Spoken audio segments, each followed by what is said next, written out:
ಅವ್ರಿಗೆ ಕೆಲವೊಂದು ಮಾಧ್ಯಮದಲ್ಲಿ ಸ್ವಲ್ಪ ಎಲ್ಲ ಬಾಸ್ಗಳು ಭಾಳ ಇದು ಅದಾರ.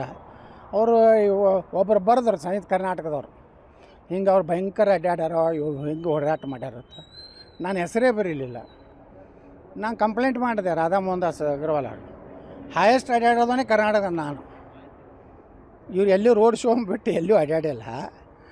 ಅವ್ರನ್ನೇ ಹೈಯೆಸ್ಟ್ ತೋರಿಸಿದ್ರೆ ಅಲ್ಲಿಂದ ಅವರು ಯಾರು ಬರೆದಿದ್ರಲ್ಲ ಅವರೇ ನನಗೆ ಕ್ಷಮೆ ಪಡೆದ್ರು. ಸಾರಿ ಗೌಡ್ರೆ, ನನ್ನ ಕಡೆ ತಪ್ಪಾಗಿದೆ, ಇನ್ನೇನು ಇಂಥದ್ದು ತಪ್ಪು ಮಾಡೋದಿಲ್ಲ ಅಂತ ಹೇಳಿದ್ರು. ಆಯ್ತು ಸಾರಿ ಅಂದ್ಮ್ಯಾಗ ಮತ್ತು ಪತ್ರಕರ್ತರಿಗೆ ಏನು ಹೆಚ್ಚಿಗೆ ನಾವು ಡಿ ಕೆ ಶಿವಕುಮಾರಂಗೆ ಗುಡ್ಡಾಗಿರಿ ಮಾಡೋಕ್ಕೆ ಬರೋದಿಲ್ಲ ಪತ್ರಕರ್ತರ ಮ್ಯಾಗ. ಅದಕ್ಕೆ ನಾವು ಸಾರಿ ಅಂದ್ಕೊಳ್ಳಿ, ನಮ್ಮ ಕಡೆಯಿಂದ ಏನು ತಪ್ಪಾಗಿದ್ರೆ ನಾವು ಸಾರಿ ಅಂದೀವಿ. ವರದಿ ಬೇಕಾಗಿಲ್ಲ ರೀ. ಅವ್ರು ರಾಧಾ ಮೋಹನ್ ದಾಸ್ ಅಗರ್ವಾಲ್ ಏನು ನಮ್ಮ ಇನ್ಚಾರ್ಜ್ ಇದ್ರಲ್ಲ, ಭಾಳ ಒಳ್ಳೆಯ ಮನುಷ್ಯ, ನಿಪಕ್ಷಪಾತವಾಗಿ. ಇವತ್ತು ನನಗೆ ಹೆಲಿಕಾಪ್ಟರ್ ಕೊಟ್ಟರು.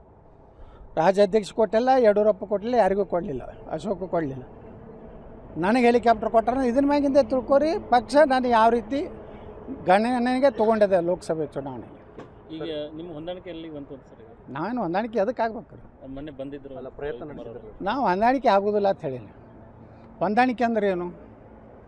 ಪಕ್ಷದ ಹಿತದೃಷ್ಟಿ. ಹೌದು, ಪಕ್ಷಕ್ಕಾಗಿಯೇ ಕೆಲಸ ಮಾಡಕತ್ತೀನಿ ನಾನು ಸಿದ್ದರಾಮಯ್ಯ ಜೋಡಿ ಅಡ್ಜಸ್ಟ್ಮೆಂಟ್ ಇಲ್ಲ, ಡಿ ಕೆ ಶಿವಕುಮಾರ್ ಬಲ್ಲಿ ನಾನು ಏನು ಮಾಡಿದ ಭ್ರಷ್ಟಾಚಾರ ಹಗರಣಗಳಿಲ್ಲ. ಅವರು ಬ್ಲ್ಯಾಕ್ ಮೇಲ್ ಮಾಡ್ಲಕತ್ತಾರ ನಮ್ಮ ಕೆಲವೊಂದು ಲೀಡರ್ಗಳಿಗೆ.